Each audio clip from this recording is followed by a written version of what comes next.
Conan the Barbarian, saw the drive-in, I think with Tourist Trap. It was a double bill, weird double bill, but it was a double bill nonetheless. I loved Conan the Barbarian. While modern audiences are spoiled for choice for content tailored to suit most tastes, us poor, hard-done-by kids of the 80s had to make do with a limited number of channels, let alone movies or TV shows we could consume either theatrically or via home video. Television was largely dominated by ABC, CBS, and NBC, with shows like Dallas, Cheers, Miami Vice, Dynasty, and Knots Landing dominating the viewing figures. On the horizon, however, was the introduction of cable TV, and before long, the programming led to the emergence of prominent action heroes that not only existed on the small screen, but also transferred to the silver screen. With the 80s being synonymous with many of these weird, wonderful, and everlasting IPs, it's fun to revisit an interesting tale in the birth of Conan the Barbarian, and another muscle-bound character from that decade. The eponymous hero from Conan has developed his own mythical status, thanks to a muscle-bound physique and legendary escapades. However, the film itself has also grown its own mythical status, and one interesting story is that of toy company Mattel, who had created a range of Conan the Barbarian action figures to market alongside the movie. However, after seeing the blood-soaked final product, Mattel had a severe case of the wobbles and opted out of the deal, leaving themselves with several hundred figures, all bearing a passing resemblance of Arnie as the Sumerian Slayer. Desperate to recoup the investment that Mattel had made in the toys, they instead, or so the story goes, revamped the dolls and came up with another legendary 80s character.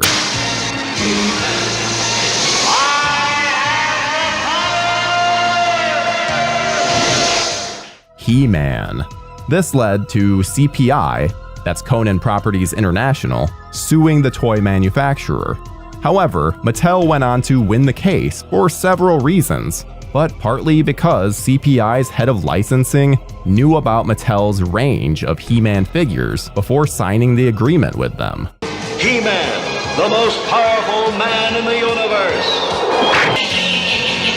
In my household in the 80s, my family always made sure us kids had an eclectic and varied exposure to all kinds of TV shows and movies. He-Man and the Masters of the Universe often adorned the TV, and yes, I had one of those Arnie reimagined action figures to play with. However, it was mainly the strong action and fantasy heroes that left a lasting impression. Our local cinema was an awesome two-screen venue that was so popular with the locals that it would have queues stretching around the block for all of the biggest blockbusters on their opening day. What are you? I'm Batman. One of these such movies was Arnold Schwarzenegger's first proper big screen role. Not discounting Hercules in New York, of course. As the title character in Conan the Barbarian, and although his star wasn't quite aligned with having a queue around the block, the movie left a lasting impression on this young movie fan. And there was one main reason for that: Arnold Schwarzenegger. Sure, he may be monosyllabic, but his eyes do the talking, as well as his sword, of course. And despite the marketing for the movie leading you to believe to the contrary, this isn't simply a hack and slash affair from beginning to end. Instead, what we get is a tale of a hero whose travels see him go on a journey to avenge the mental and physical torment he went through 20 years earlier, with, yes, plenty of bloodshed along the way. On his quest, he meets several companions, including love interest Valeria, a relationship that works all the better for the lack of dialogue, with their stolen glances and scenes together proving to be ultimately engaging.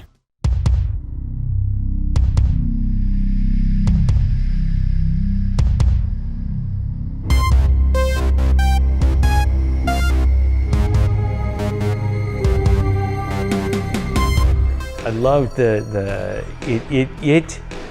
I don't think Lord of the Rings exists without Conan the Barbarian. Like the movie, you know, I think the Conan the Barbarian paves the way for that fantasy on that scale, because it shows you a big epic time, a story that travels through, not time traveling, but takes place over a long period of time. And it is such an epic journey, a sword and sorcery journey.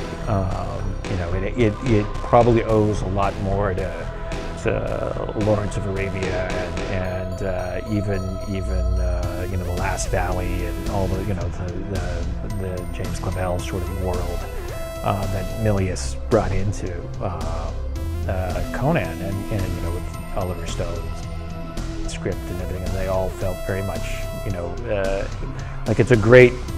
You can see it's a direct descendant to Apocalypse Now, especially the ending. And it's just like, hey, wait a minute, isn't that what happens when Willard comes out with Kurtz's head, and Arnold comes out with James Earl Jones's head? I think I've seen that before. With the movie having recently enjoyed its 40th anniversary, what better time to reflect upon its lasting legacy than in our continuing series on 80s horror? And while it may not be an outright horror film, it does feature enough elements of the genre to move it out of just fantasy and action. Also, recent entries in the fantasy genre have taken direct influence from Conan, with the excellent Robert Eggers Viking epic, and a favorite amongst the JoBlo staff, The Northman, being a great example. In the film, Alexander Skarsgård's Amleth goes on a rampage of revenge through Dark Ages Iceland for retribution against the man who killed his father. Sound familiar? Anybody who's seen Conan the Barbarian knows that the narrative centers on Arnie's titular character who, as a young boy, witnesses the murder of his parents and tried by a savage warlord and sorcerer, Thulsa Doom. As he grows older, Conan becomes a fearsome and invincible fighter and plots revenge against Thulsa Doom. From this point onwards, we follow Conan as he becomes a gladiator, a thief, and ultimately finds camaraderie with Jerry Lopez's archer Sabutai, and also love in the form of dancer Santal Bergman's warrior woman Valeria. This may all sound a tad rote, however, the fantasy genre wasn't poured over with love by audiences, and Conan the Barbarian was said to have rehabilitated the genre somewhat. The key to this, it seemed, was to follow Richard Donner's approach with his 1978 Superman, which is to keep the tongue firmly away from the cheek and approach the story with earnest.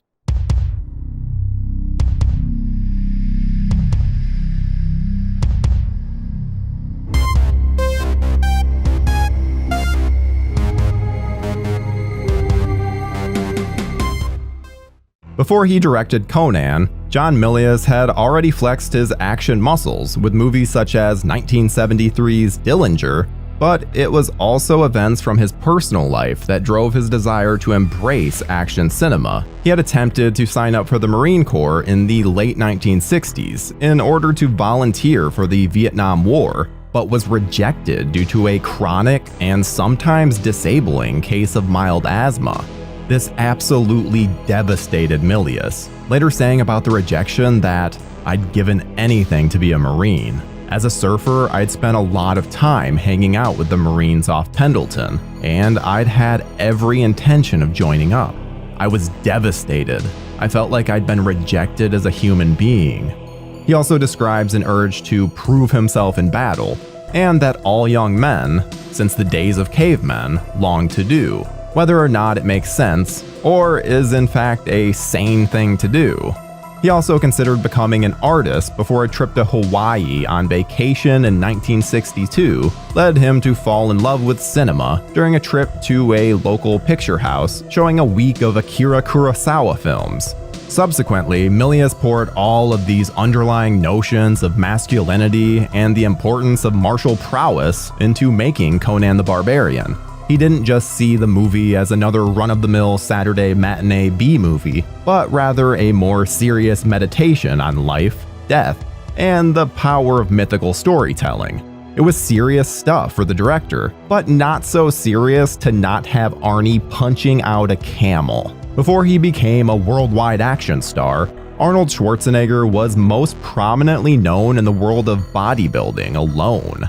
And it wasn't until the 1977 documentary Pumping Iron that he started to draw the attention of Hollywood.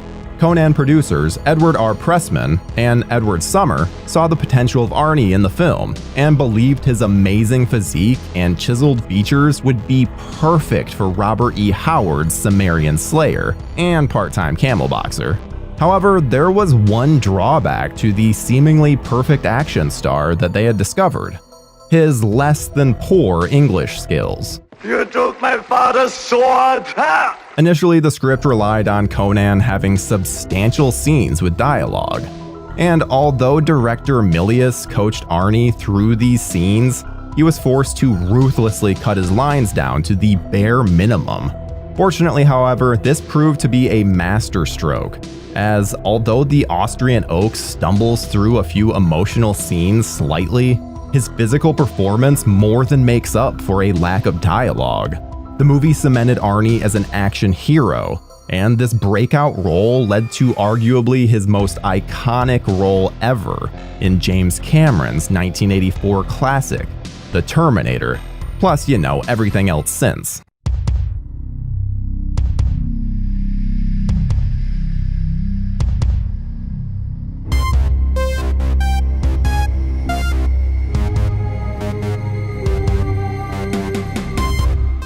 The 1980s were a key decade for the fantasy genre, especially action fantasy, with films such as Highlander, Legend, Krull, Deathstalker, The Beastmaster, Dune, and Red Sonja, just several films that are looked back upon with fond memories by fans of the genre. While Conan the Barbarian didn't necessarily begin the decade's trend of action and horror fantasy alone, it's certainly a key movie in the genre overall. You can argue that George Lucas's Star Wars began the push for more pulp content with the release of Episode 4, A New Hope in 1977, with filmmakers keen to push the boundaries of fantastical storytelling as far as the imagination of audiences would let them. Subsequently, Conan's critical reception at the time, and also its reputation now, is arguably pretty decent, and just proved that there was an appetite for more serious fantasy content in the 1980s. Upon rewatching the movie for this retrospective, it's a film that, although not perfect, brushes off its flaws with bombastic set pieces. The pacing of the film is a little off, and some of the sexual politics are a tad questionable. However, the fantasy genre should never play it safe when it comes to scope. And although there are gripes to be had with the ambition of the movie, this is all part of its charm.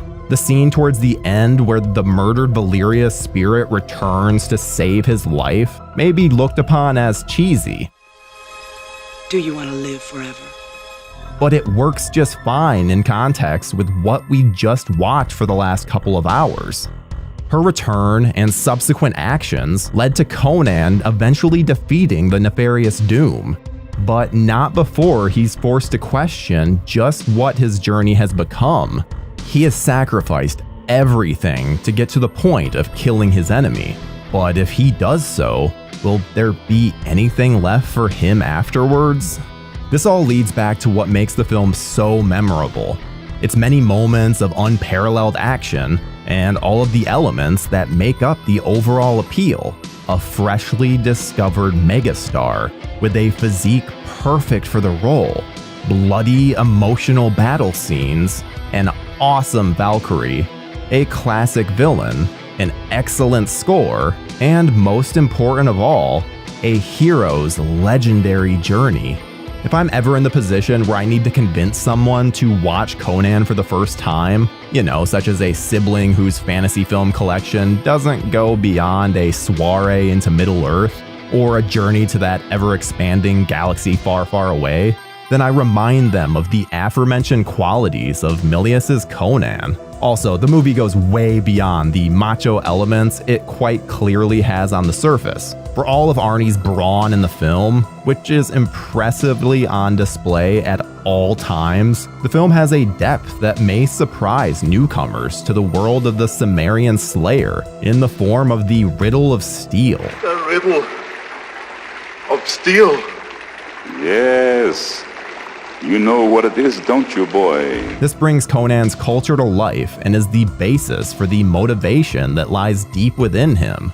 However, if you ask anybody what the riddle actually is, you may get some differing opinions.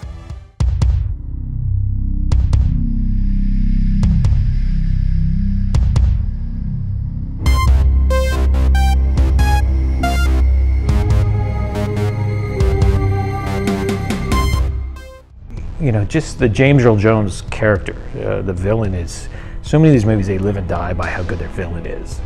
And James Earl Jones is an amazing villain because, you know, when he talks about the power of steel versus the power of faith and somebody, how he can kill somebody by just waving his hand, how he can lure somebody to do something that's against their interests and their well-being because of his charisma. That's the world we live in.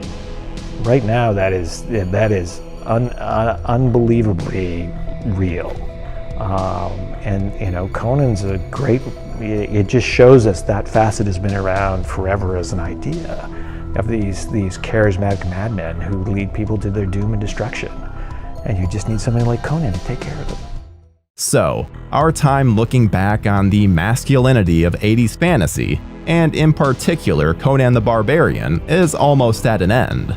As just a young lad obsessed with guitars, heavy metal, and movies, the 80s were a decade that helped to shape my life of these wonderful pursuits. We were very fortunate to have such an amazing array of male and female action stars. Yeah, we haven't forgotten about you, Cynthia Rothrock or Linda Hamilton and Carter, but that's for another video and another time. Conan, at the time for this young rocker, was throwaway fun. Something I could watch on VHS or when the networks picked it up and not really think about it too much, other than be dazzled by the over-the-top action. However, looking back on the film as an adult, a parent, and yes, still a guitar-wielding badass metalhead, well, in my head at least, the movie has more depth and hidden layers to it. Arnie would revisit the role in the 1984 sequel, Conan the Destroyer, with another awesome female action star, Grace Jones. And there has long been talk about the Austrian Oak revisiting the role as King Conan, or Conan the King, depending on which source you're reading or watching. There are also rumors about a Netflix show, which might come to fruition and erase memories of the largely disappointing Jason Momoa 2011 remake. However, for now, we'll have to make do with the 1980s incarnation of the Sumerian Slayer, punching camels and kicking ass all the way to the Mountain of Power.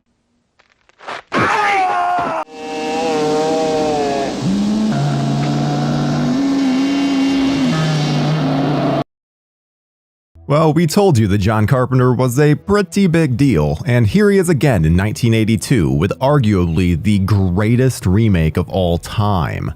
After a ton of success going independent with movies like Halloween and Assault on Precinct 13, and then back-to-back with smaller company Avco on Escape from New York and The Fog, a big studio was finally ready to take a chance on him. Universal decided that Carpenter was the right guy to remake The Thing. But it would be more than just a remake of the 50s classic. It would be a reimagining of the short story Who Goes There by John W. Campbell. You know, my all-time favorite was John Carpenter's The Thing. I didn't work on it, so I can say that. Instead of going into the ones I did.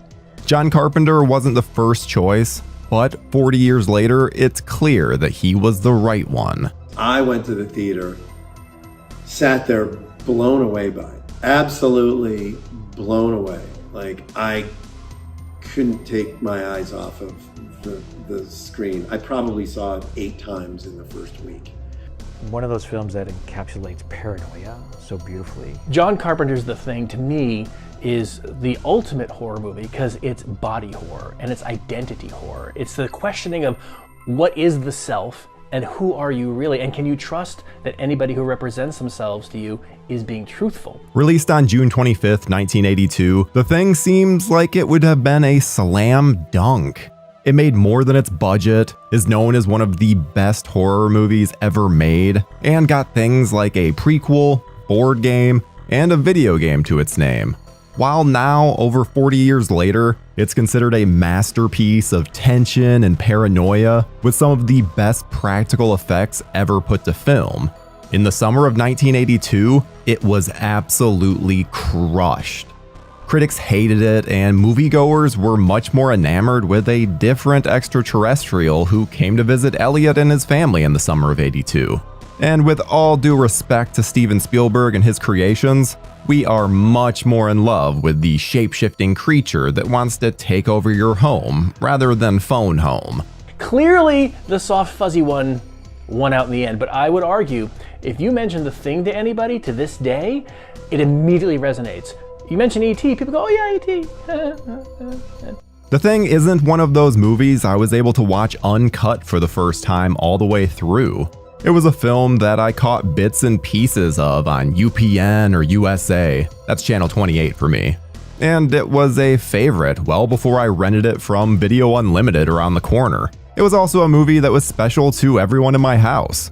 My dad had loved the 1950s version with James Arness as the original, more vegetable-like creature, and thought this version did the story better. My brothers were either in love with it or petrified of it, with one of them always heading down the hall as he could only listen to the part where Norris has a heart attack.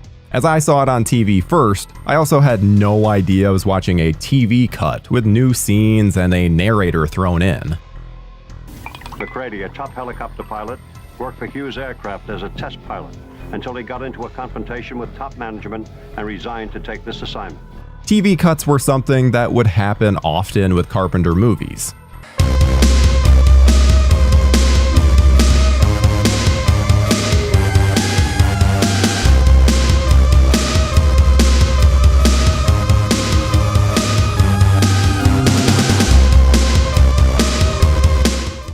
The original Dawn of the Dead and The Thing were two of the videos that always called out to me at the store. Dawn with its zombie head coming up over the sunrise, and today's flick with its mysterious person standing in the snow, but also seems to lunge towards you. Even though I had already seen most of the movie on basic cable, being able to see this uncut masterpiece was a revelation. I remember knowing mostly what was coming and still jumping out of my seat when my dad timed his scare perfectly with a certain blood test scene. I've seen this movie more times than I can remember, and it is just as good every single time I watch it. Carpenter was a fantastic choice for director for multiple reasons. Carpenter had a history with Howard Hawks. He was his favorite director, and his own Assault on Precinct 13 was a take on the great Rio Bravo starring John Wayne. What a lot of people don't remember is that The Thing from Another World wasn't actually directed by Howard Hawks, but it is seen as a Howard Hawks movie. Think of poor Henry Selick as the director of The Nightmare Before Christmas. Sure, he directed it, but it is seen as Tim Burton's movie. Carpenter was also excited to go back to the roots of the original story, as The Thing from Another World deviated from the source material, and that's putting it nicely. The screenplay was written by Bill Lancaster, though the script that he made compared to what was filmed ended up being pretty different. I believe horror is an allegorical medium, and it allows us to talk about things in society, things about ourselves, things about humanity.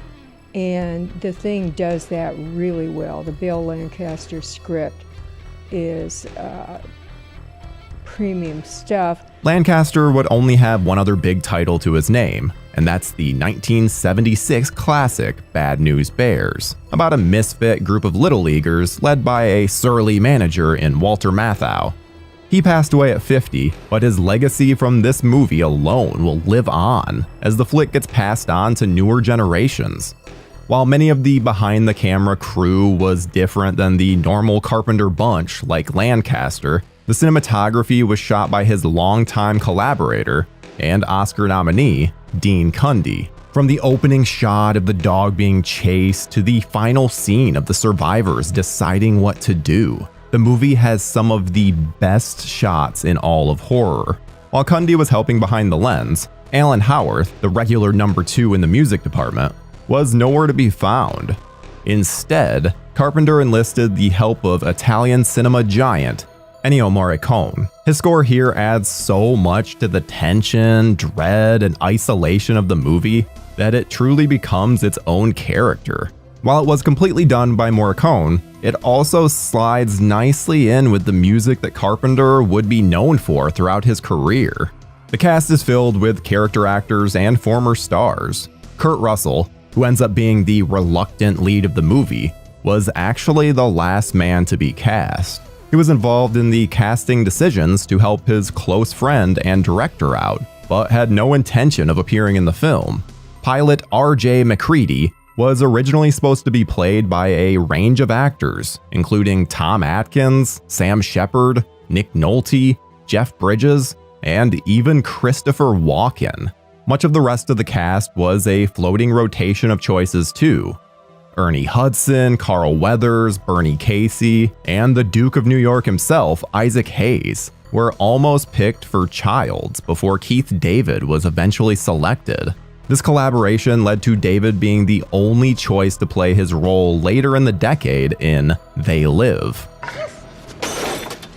Donald Pleasance was almost selected for Blair, and I can't help but think of an alternate universe where Pleasance is Blair. Much like with Kurt Russell, these other actors may have been fine choices for their roles, but it's hard to imagine anyone else playing these doomed men. The cast was impeccable.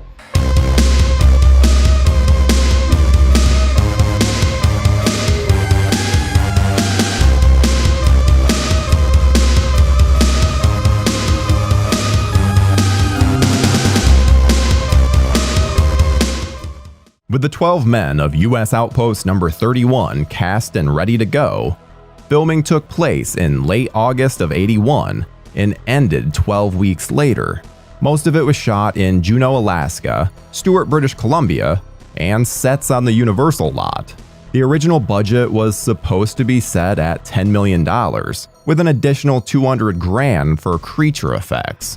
After storyboarding and the creation process began, 21-year-old Rob Bottin felt that he would need up to $750K for his effects. First off, what were you doing at 21? And second, talk about a sound investment. You talk about the Norris transformation where the head stretches off the table, breaks away, the tongue comes out, the legs, spider legs grow out of the head. It's like you use every trick in the book.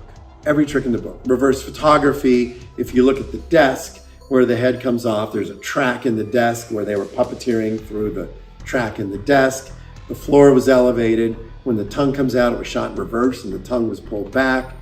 When they push the legs out, and then when you see the spider head running away, it's a radio-controlled car. When the spider head's underneath the desk looking, it's a hand puppet. So they used every trick in the book to create this character, to create this alien creature. That at the time when you watched it, you believed every second of it. If there is one thing that the movie will always be remembered for, and even pointed to in the great debate between practical versus digital effects, it's the amazing design of the alien that wants to mimic us to take over. Bottin worked so hard and tirelessly that he would end up in the hospital for exhaustion, double pneumonia, and an ulcer. While he is known more for this movie, we already discussed Rob and his work on the far less exhausting production of The Fog, including him having fun playing the vengeful Captain Blake. And then, of course, you have Cinefantastique, which had Rob Bottin on the cover with the Thing head in the background. It was the first time that there were behind-the-scenes photos of them creating all of the puppets. And there was the storyboards by Mike Plug and actually telling you how they did it. And to me, that was like one of the gold mines. And every makeup effects artist has that issue in their hand, because that was the one that gave you the behind the curtain look at how the effects were created.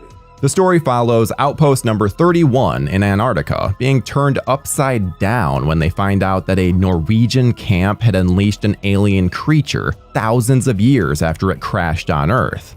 Its goal is to assimilate the planet, but it happened to land in the least populous place on Earth. While they thought they merely saved a dog, the men unwittingly let the creature into their ranks, where it slowly takes over some of them, while creating paranoia and distrust within their ranks. They die, or are assimilated one by one, while some of them get wise to what's happening. One of them kills the remaining dogs, destroys the radio, and disables the equipment to keep them there, while one other figures out a test on how to prove who is human and who is an imitation.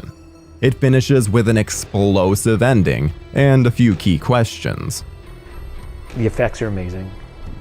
All that stuff are, the setting's amazing, the isolation, but it's the paranoia. It's that primal fear of the other and the fear that these people who I think I know could turn against me. So the movie made very little money and was hated by critics upon release. With the talent behind and in front of the camera, however, it was destined to become an all-time classic. How did all of these parts come together to create such a lightning-in-a-bottle experience? The moment-to-moment scenes in this movie can all be broken down into great ones, but there are a handful that really pop. These characters are all pretty familiar with each other, but also stressed with what happens. Their existence and work is disturbed by seemingly crazy Norwegians trying to kill a dog. The Norwegians are killed, one of their own, Bennings, is shot, and the mystery is just beginning. They get more and more stressed and more paranoid of who is a thing and who is a human. They witness horrifying events like a dog creature trying to assimilate the rest of the pack, one of their own members starting to change before being burned, and then another dying of a heart attack before splitting into multiple parts, all hell-bent on surviving and taking them over.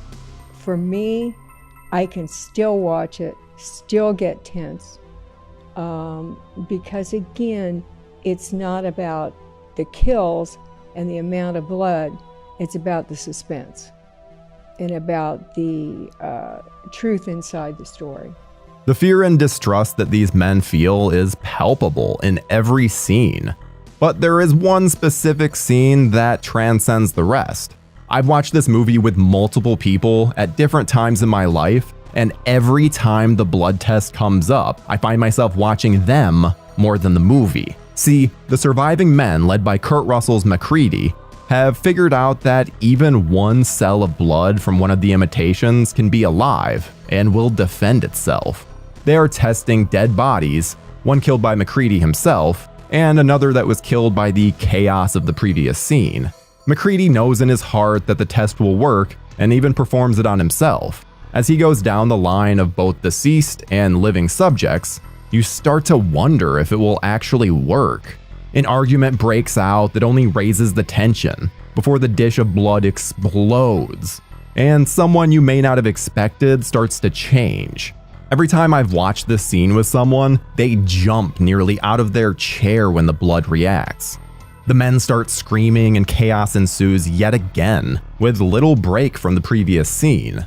The scene with Palmer, sitting on the end of the couch when they realize he's the one that's infected after the test, and he just sort of starts to shake, and he's been the most goofy. He's been the most, the one who's been the most disarming, and it's like, if that fucking thing is him.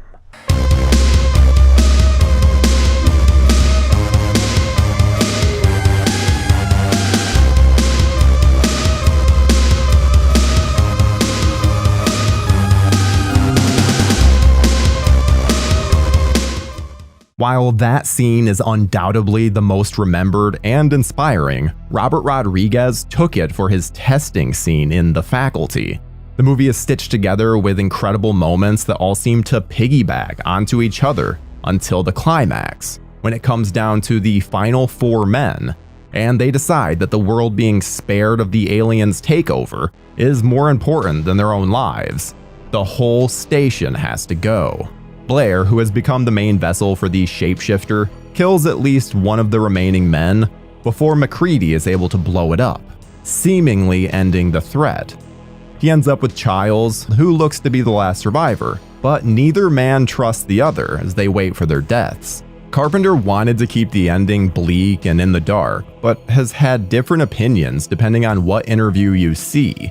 Sometimes he's stated that both men are human, but other interviews he states that Childs is clearly not breathing while Max still is. While the movie has cemented its popularity, its legacy is more murky. It would have been board games, a video game that had a cameo from the director himself and was considered canon, comic books that were also considered canon, and a prequel that came out in 2011. Sadly, the prequel would forego its practical effects that were already made, mind you, in favor of that not so great looking CGI. While the original movie is available in many formats with all the special features you could ask for, most of the other media is pretty expensive, hard to find, or both. Even though it's a masterpiece now, it was seen as a massive failure when it premiered. And to any of those critics that feel that way, we say to you, Fuck you too!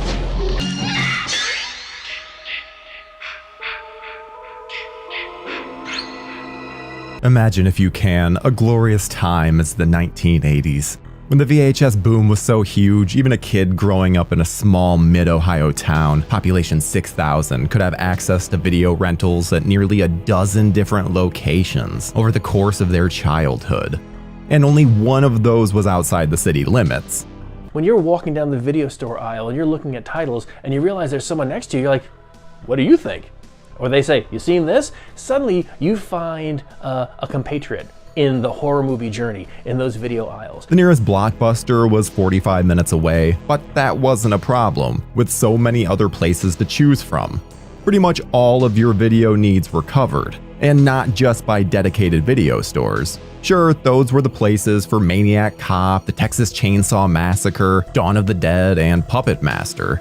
But you could get Chopping Mall at one grocery store, Knight Riders at another, the Friday the 13th franchise, Child's Play, Rambo 3 at the pharmacies. You could pick up the Evil Dead 2 or Trick or Treat at the gas station, Summer School at the TV repair shop, Slumber Party Massacre 2 and Slaughterhouse at the drive-thru convenience store. Those truly were the wonder years. It became this routine that every Friday we would go to Blockbuster and I would get to go, and I chose solely on the box art of a movie. And I don't remember when Blockbuster started, if it was I don't remember when it was, late 80s or early 90s, whenever that was, but all of the movies that I would gravitate to were 80s horror things.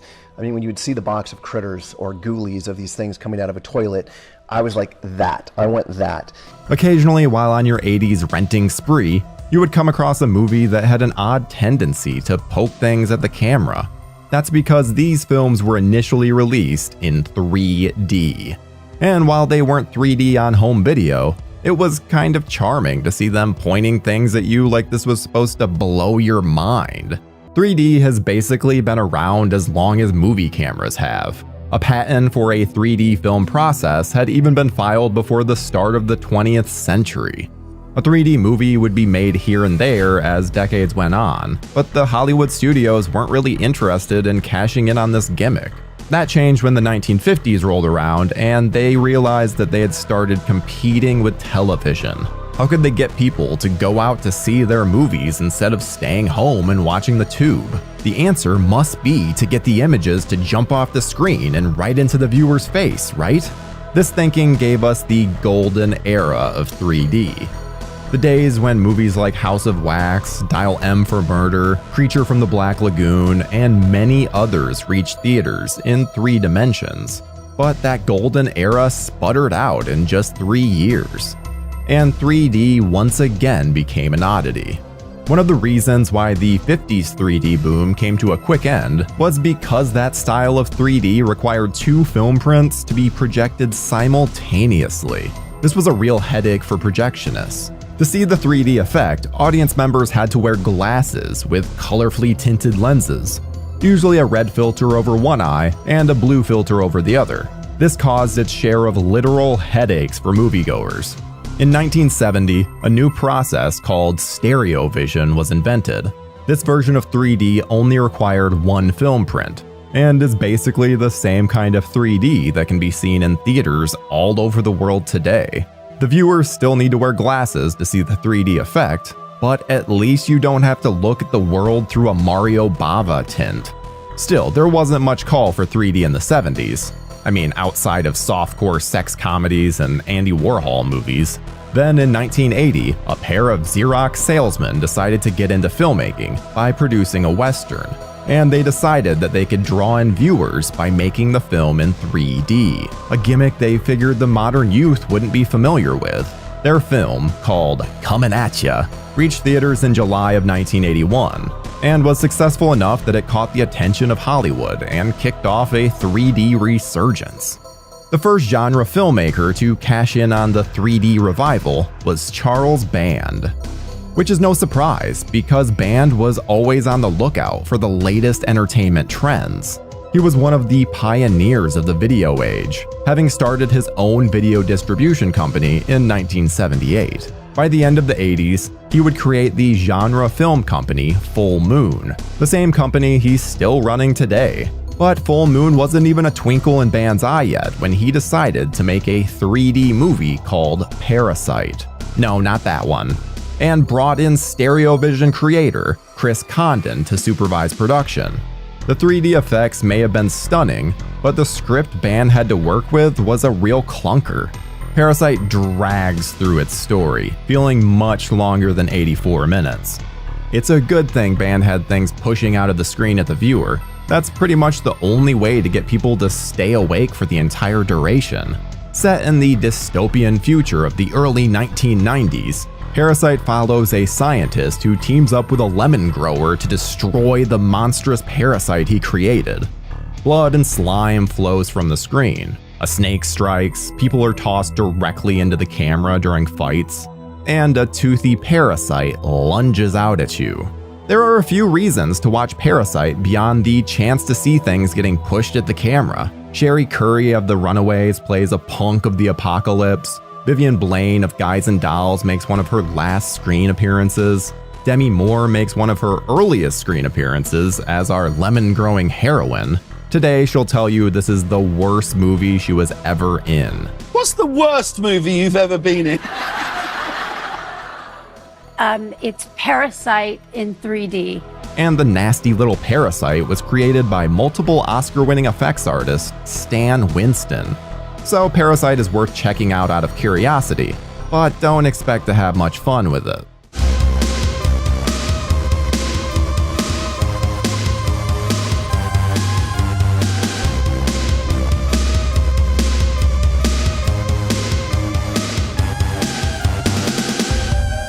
Parasite was released in March of '82. The second 3D horror film of the year came along just 2 months later. It was also from a legendary indie producer, Earl Owensby, who had his own 200-acre studio in North Carolina. Drive-ins of the South were his bread and butter. During the 80s, Owensby produced a series of 6 3D movies, starting with Dogs of Hell, also known as Rottweiler. Since Comin' At Ya was filmed in Spain, the poster for Rottweiler claims it was the first 3D movie made in the US since 1953, which isn't accurate even if you take Parasite out of the equation. But that's marketing for you. Dogs of Hell is the most laid-back killer animal movie you could ever see. The military has turned a pack of dogs into vicious killers by way of surgical implants. These dogs are being transported when a fiery crash releases them into the countryside. They go on to kill several people, but the attack scenes show next to nothing. At least we get to see darts thrown into the camera, explosions, and some mud wrestling. Owensby produced another 3D horror movie just 2 years later, the anthology Tales of the Third Dimension.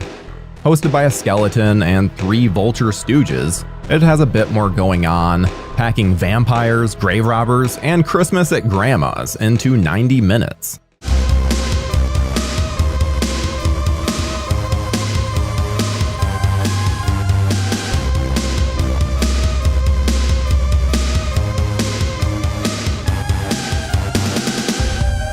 The studio finally got into the 3D horror game in August of '82, and this was a big one.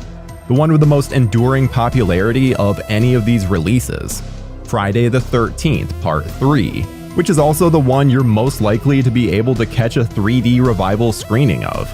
And if you ever have the chance to see Friday the 13th Part 3 in 3D, It's highly recommended that you do so. Director Steve Miner really took advantage of the 3D format, sticking a variety of objects into the screen.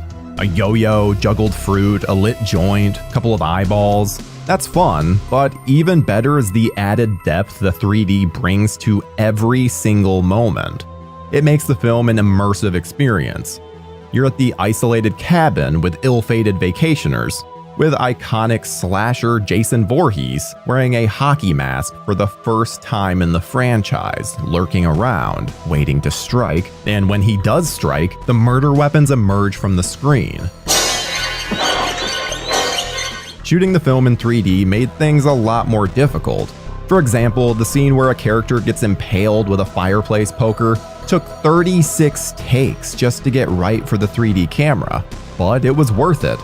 Thanks to the resources of distributor Paramount Pictures, this was the first 3D movie to receive a wide domestic release, which was another thing that was difficult to pull off. A lot of theaters had to be equipped with the silver screens required to show this kind of 3D, and Paramount had to provide the 3D lenses to show it. In the end, they were rewarded when Friday the 13th Part 3 ended up being one of the most successful entries in the franchise, and there was an added bonus. The film was shot using the Marks 3D system, with Martin J. Sadoff on set to supervise the process. It was Sadoff who suggested giving Jason a hockey mask, or at least one of the many people that claim to have.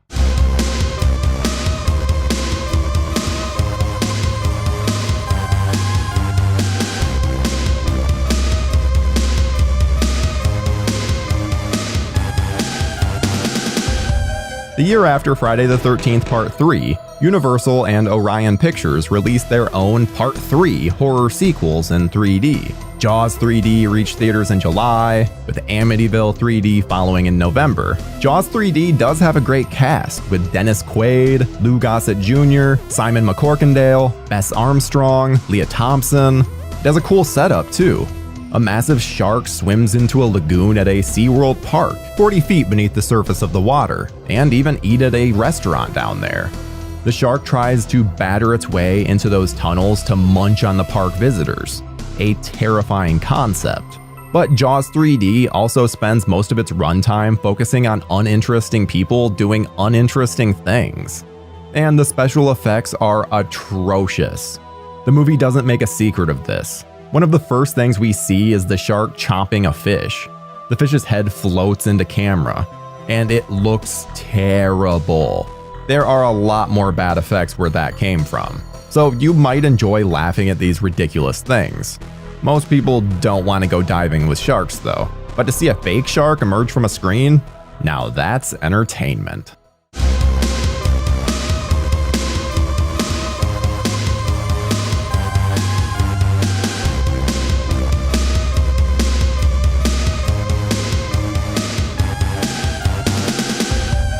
Since Jaws 3D was a 3D sequel to the film that kicked off summer blockbuster madness, it was a huge success. Amityville 3D didn't fare nearly as well. It was actually the last Amityville movie to get a theatrical release for over 20 years. But it's a serviceable haunted house movie with some creepy moments and a solid cast, including Tony Roberts, Lori Loughlin, Meg Ryan, and Candy Clark, whose character deserved a lot better than what she gets from the movie's evil spirits. The 3D effects get more fun as the movie goes on. At first you get flies, cold air, and steam in your face. Who needs that coming out of a movie screen? We see that stuff enough in our regular lives. But then there's floating, glowing, spiritual ghost stuff too. Corpses reaching and lunging, a swordfish flying through the air, and best of all, a fire-breathing demon. Then the house explodes for no apparent reason. All in all, not a bad time at the movies.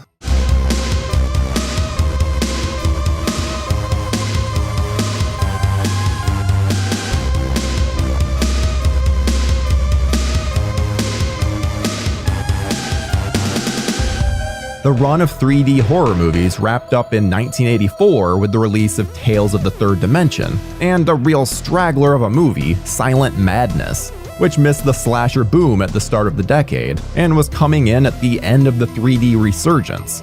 This Halloween knockoff begins with an overcrowded mental hospital, accidentally releasing a criminally insane murderer. He heads back to his hometown and starts stalking a group of sorority girls. He's no Michael Myers or Jason Voorhees, but he racks up a decent body count, dispatching victims with items like a sledgehammer, a hatchet, a crowbar, a drill. There's more steam to put to use as well. Heads are crushed and removed. More notable than the kills in the 3D, though, are some of the cast members. Sidney Lassick from Carrie, Catherine Kami and Paul D'Angelo from Sleepaway Camp, Vivica Linfors from Creepshow, Elizabeth Catan from Friday the 13th Part 7, The New Blood. Every single one of these movies named is better than Silent Madness.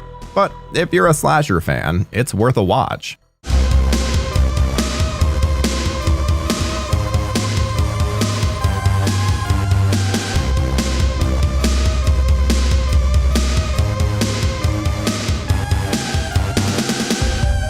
Unfortunately, that's it for 3D 80s horror movies.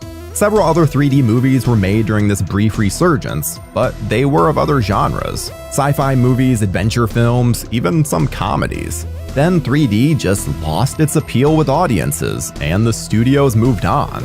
In 1991, New Line Cinema decided to shoot the climax of Freddy's Dead in 3D. But when they did, it was the same kind of 3D that required the red and blue lenses. Then in the late 2000s, 3D started making a comeback, minus the red and blue. We got a new 3D slasher with My Bloody Valentine, and the massive success of Avatar made sure that modern 3D was going to stick around. Now it's just a regular part of the movie-going experience. Some screenings are in 3D, some are in 2D, take your pick. But back in the day, 3D was something rare and special, even if a lot of the movies that used the gimmick weren't memorable otherwise. Halloween 3, Season of the Witch, the night no one comes home. The Immortal Classic, followed by the big giveaway at 9. Being a kid in the early 80s was a crazy time. The Gen Xers had a pretty wild and strange trip. There's a reason that we children of the VHS and synthwave sounds are some of the toughest peeps you're going to meet. Part of that was the rise of TV news and the readily available information that we could die at any moment thanks to a combination of nuclear holocaust, thanks the day after for all the fucking nightmares, and simply a lot of really gnarly stuff happening across the country. And most of that time, we kids were left to our own devices, which meant alone a lot, and unsupervised. Kids were supposed to be safe, right? We weren't at risk. Kids didn't come to a bad end in movies. Kids were the safe ones who made it all the way to the end. But in 1982, one movie would emerge from the dark to change all of that. And it would come at a time when suddenly it seemed that kids weren't all that safe. It's 10 p.m. Do you know where your children are? I told you last night, no! In fact, it would come during a time that just having a headache might just kill you too. In 1982, the Halloween franchise had already become a massive hit in the world of film. John Carpenter and Deborah Hill had created a sequel in 1981, which seemed to conclude the story of Michael Myers and Laurie Strode rather definitively. Even to Carpenter, who said that Myers and Loomis were both definitely dead. But as you know, that wasn't to be the case, and so Carpenter and Hill were courted to bring another film to the franchise. I loved Halloween 3. Halloween 3, Season of the Witch, I saw again opening day. I would go see a lot of things opening day, go down. I had nothing else to do in my life. But John Carpenter wasn't keen on continuing, just more stories of Michael Myers stalking the streets of Haddonfield over and over again. He wanted to do something different with the Halloween series, and make it an anthology. Halloween would, every year, bring a new and unique story to the big screen, set on everyone's favorite holiday. Carpenter wouldn't be writing or directing this entry, and instead Tommy Lee Wallace would take on those duties. Originally, the script was written by Nigel Neal, who had also penned the Quatermass series for the BBC. The first script was more focused on the science fiction aspect of the story, but when the distributors didn't think there was enough gore and guts, Tommy Lee Wallace revamped the script to add more of the red stuff. Thanks to this, Neal wanted his name taken off the credits and had nothing more to do with the movie. Well, I think it did what John always meant to do with the Halloween movies, which was have a seasonal film that didn't always tell the same story. And Tommy Lee Wallace did a great job with that. But Neil's work can be seen throughout the film, which even feels like it could have been a British horror movie thanks to the heavy pagan cult vibes that run throughout the script. There's also a very something's off vibe, which adds to the unanswered questions of Halloween 3. Again, falls into that very much that California Gothic storyline, like The Howling and like The Fog. It is very much part of that same universe. You're not sure who to trust by the end of the film, and that's something that was actually spreading within the subconscious of the US at the time. Halloween 3's story follows Dr. Dan Chalice, played by the man Tom Atkins. Chalice is obviously an alcoholic and just as obviously a fan of the ladies. I love that Tom Atkins was the lead. Dr. Chalice, incredibly cheeky, once again, being very successful in his romantic endeavors. He's divorced and has 2 kids as well as a disapproving ex-wife. Chalice is on call when a strange patient arrives, having been rescued by a surprised garage attendant. This guy is one of the smartest in all of horror history. And just gets the hell out of there when he sees things are way too stressful. Deuces! The man won't let go of the pumpkin mask he's been carrying, while being chased by well-dressed, unemotional pursuers that are intent on killing him. During the night, while Santa Atkins, he likes them milk and cookies, is sleeping on a couch, one of the killer suits makes it into the hospital and kills his patient very nastily. While being pursued by Chalice, the killer calmly pours gasoline all over himself and then blows himself up. There's obviously more to this story, and the next day, Ellie Grimbridge, the daughter of Chalice's dead patient, arrives. She's young and pretty, and Chalice notices because he's Tom Atkins, the man who got it on with Jamie Lee Curtis in The Fog within 5 minutes of screen time. Ellie and Dan head to the place her father had been investigating, and go to Santa Mira, the home of Silver Shamrock Novelties, the company who makes the 3 most popular Halloween masks in the country, and with the catchiest theme music ever for their commercials.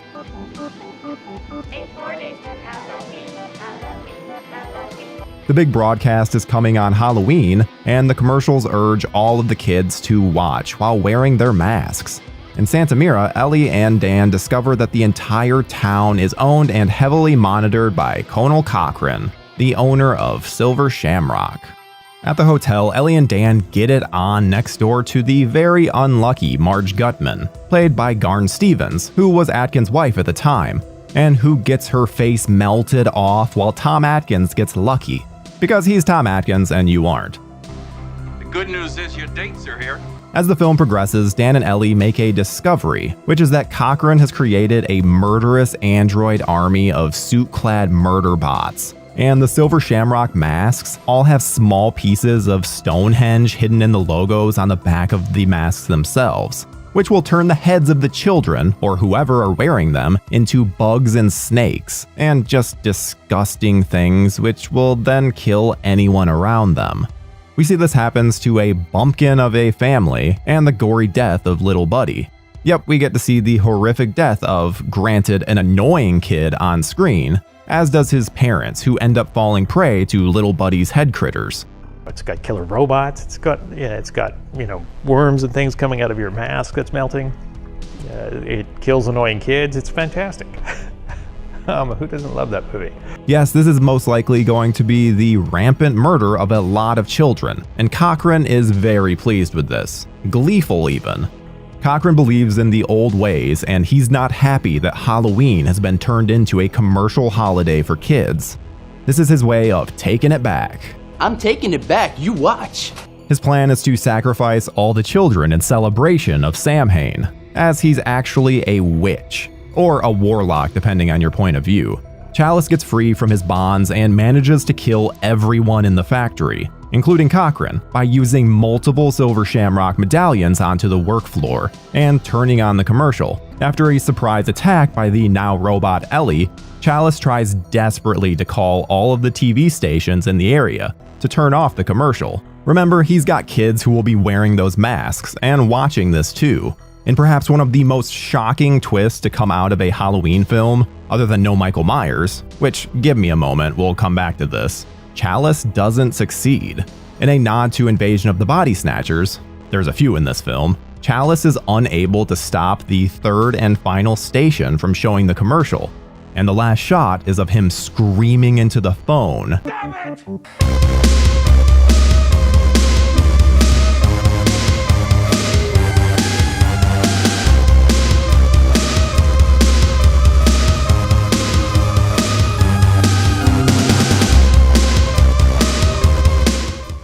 The downer ending of Halloween 3 would actually lead to its downfall in a way, at least when it was initially released. The studio didn't like it and wanted to change the film. Carpenter and Wallace spoke about this, and Carpenter had told him that it was his movie, and if he wanted that ending, then tell them he was keeping it. Wallace stood by the story, and the studio tossed the movie out on screens with little to no support or advertising.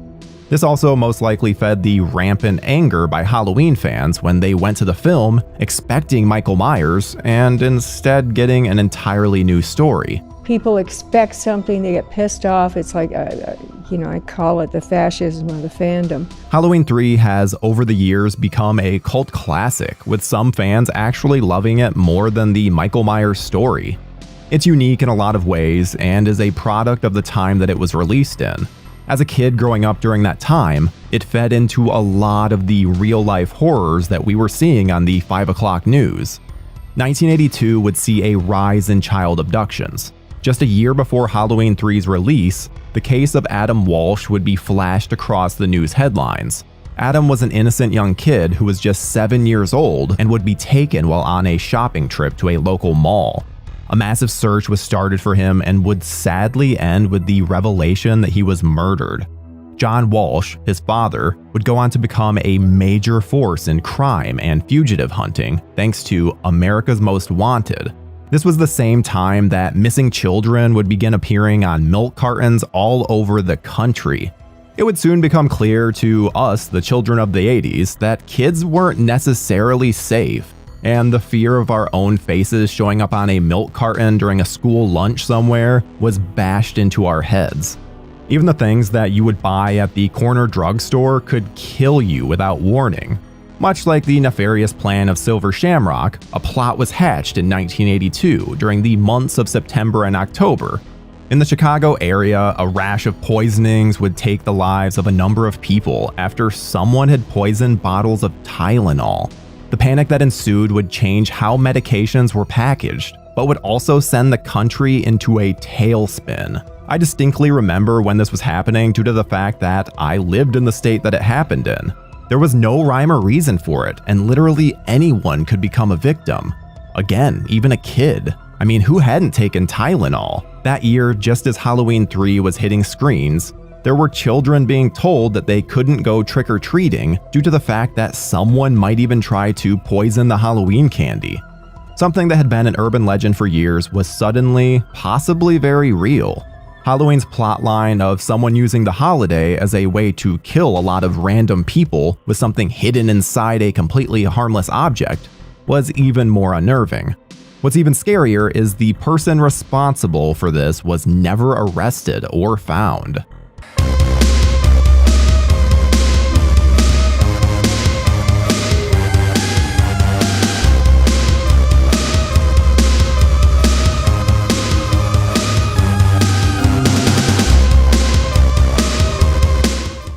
Halloween 3 wasn't a massive hit when it was released.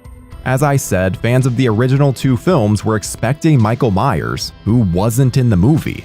He took a big hit just because Michael Myers wasn't in it. Or was he?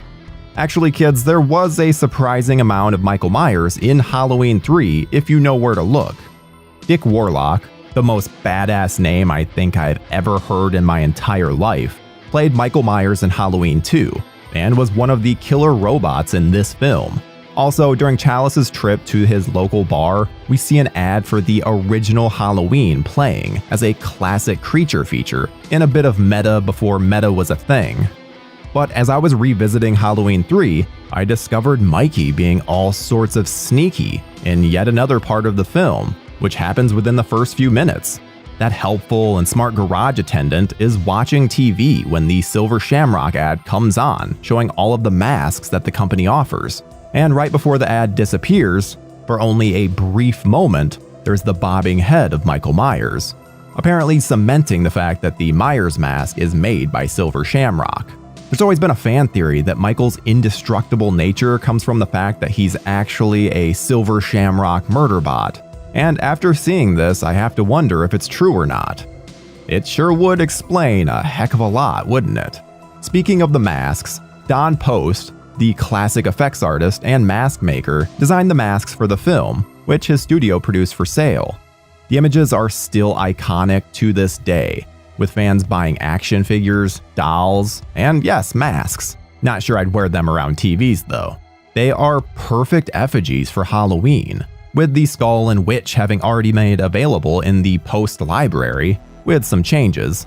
But the jack-o'-lantern that little Buddy made a splash with was a new one specifically for the film.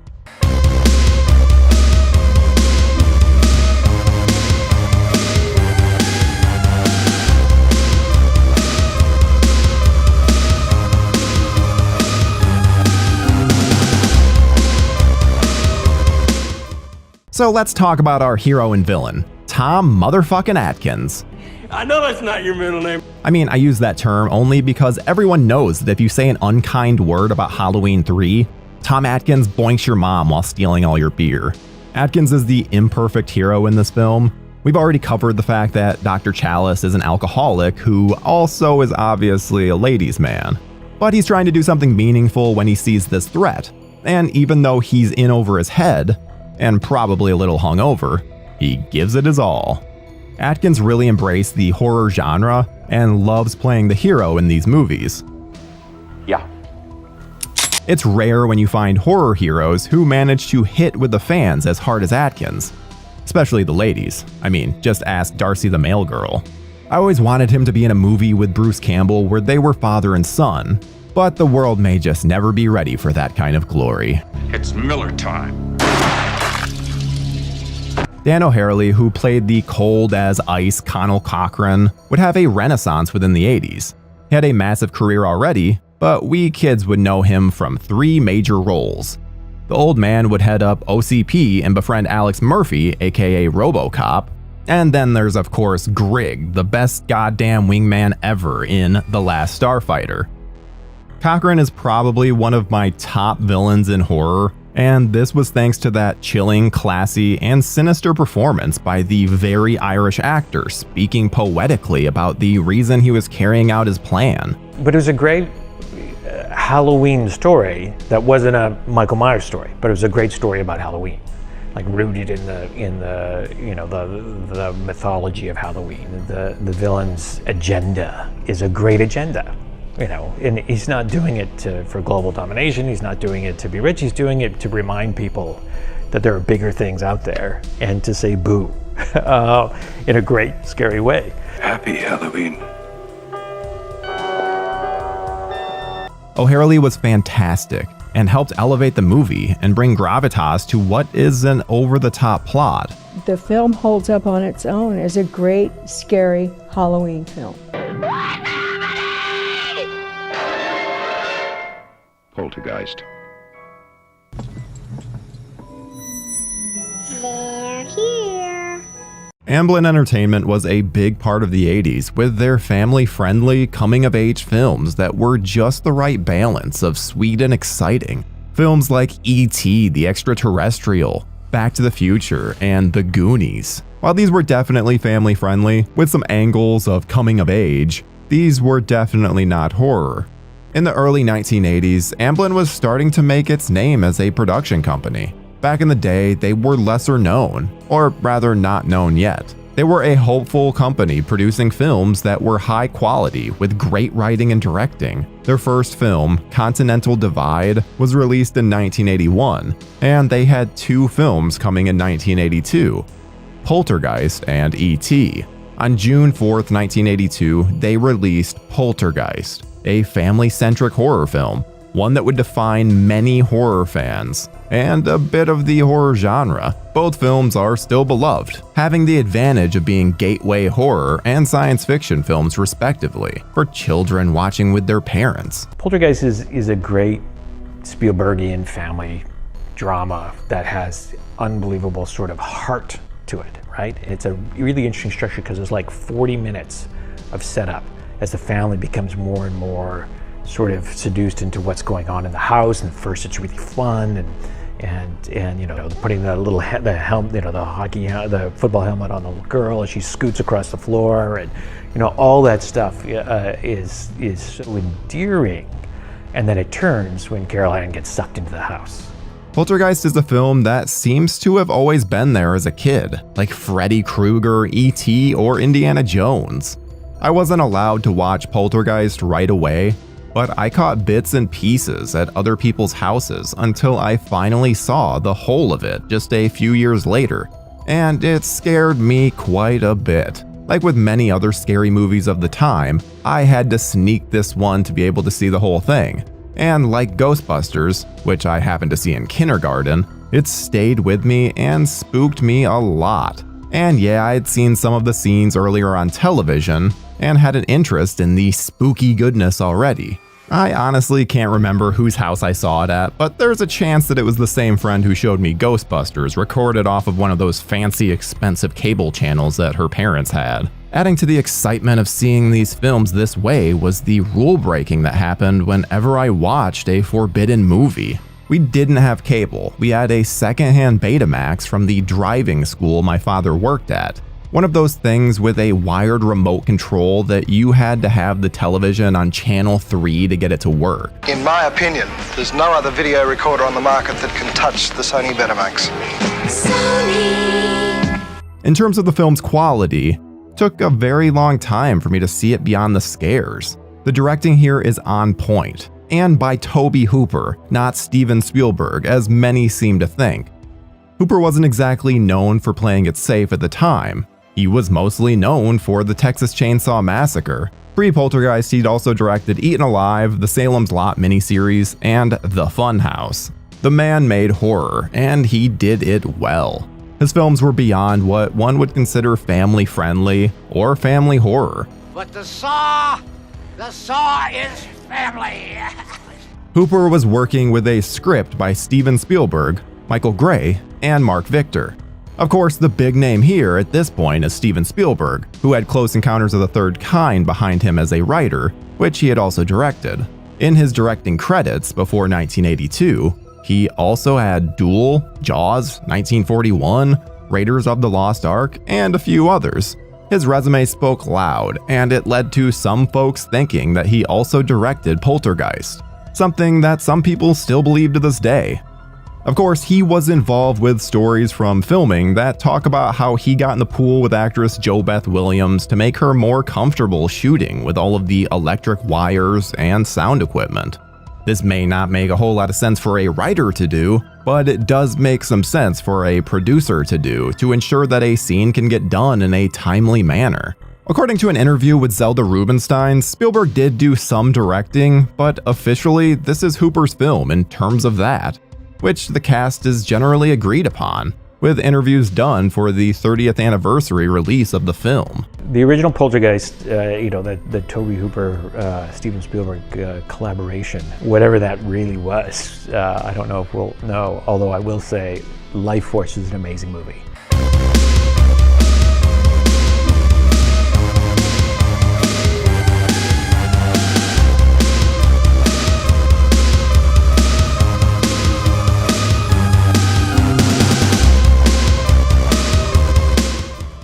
Michael Gray was known at the time for one single feature film before Poltergeist, called Death Hunt. His credits were limited and mostly related to cop-type shows. Mark Victor had worked on those with him as well. The two of them seemed to be a team at the time. If we take a quick look at the producers, we can see some familiar names, to say the least. The associate producer here was Kathleen Kennedy, a name just about everyone knows these days, whether they love her or love to hate her. Back then, she was super fresh in her career, and Poltergeist is listed as her first credit, quickly followed by E.T.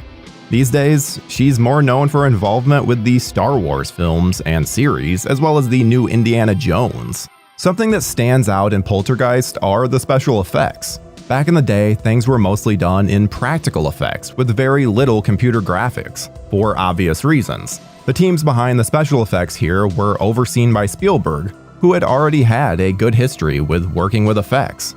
He personally oversaw the photography of the effects done at ILM under the guidance of Richard Edlund, while Tobe Hooper cut together the first cut of the film. The practical effects were even good enough to win a BAFTA, though they lost the Oscar to E.T. Before Poltergeist, Jerry Goldsmith had composed an almost literal ton of scores. The man has 256 credits as a composer alone. Since then, he kept busy with scores composed for First Blood, Legend, and Total Recall. The man passed in 2004, and his music is still heard in new films and television series every year.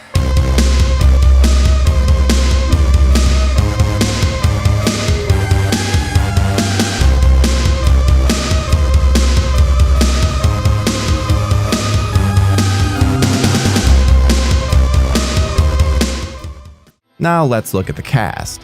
As a kid, I never realized some of the hoopla around the Poltergeist series, as I was not exactly up to date on the goings-on of Hollywood, and I had no idea of the rumored curse around the series and its cast. Now that I'm older and have worked in the horror world for a while, the stories behind this film are enough to put a chill down your spine. While I doubt that it's a curse, and so do a lot of those involved with the production that have been interviewed since, that being said, the cast here is great, so let's focus on their performances. The leads here are listed as the parents, but the one that most people remember the clearest is Heather O'Rourke, who played the adorable Carol Ann, the young daughter who gets taken by the spirits. Her performance is both adorable and on point, giving the sweet little girl attitude, while also bringing something creepy on the screen. How much she actually understood here is debatable, as she was not all that old, and most likely was protected by the production, as she was about 6 years old when the film was shot. Her character is a bit younger, something that is caught if one pays high enough attention to every little detail. She was the first child born in the area where the development was done, making her the first fresh soul to enter the area, something seen as a reason why she was targeted by the spirits by some online discussions. Playing her parents are JoBeth Williams and Craig T. Nelson, who were the epitome of the American mom and dad at the time. Williams and Nelson play their part quite well here, giving a protective vibe throughout, especially from Williams, and showing the despair of losing a child to the other side without them dying, and how far parents would go to save their child. Playing the other two children, teenage Dana and brother Robbie, are Dominique Dunn and Oliver Robbins. Dunn passed away, murdered by her boyfriend in her driveway in 1982. Robbins still speaks highly of his time on the film, while talking about how spooky the experience was when meeting fans at conventions. That clown at the foot of the bed, I remember the second time I saw it. I saw it on the Friday and I went again and saw it on the Sunday. When I saw it on the Sunday, that clown grabbing the kid at the end of the bed, I screamed. I can still remember that. Another memorable performance here is that of Zelda Rubinstein as Tangina, a psychic brought in to help connect with Carol Ann on the other side and bring her home when the scientists have failed. Her work here is fascinating, and quite a few of the more memorable lines of the films came from her. This house is clean.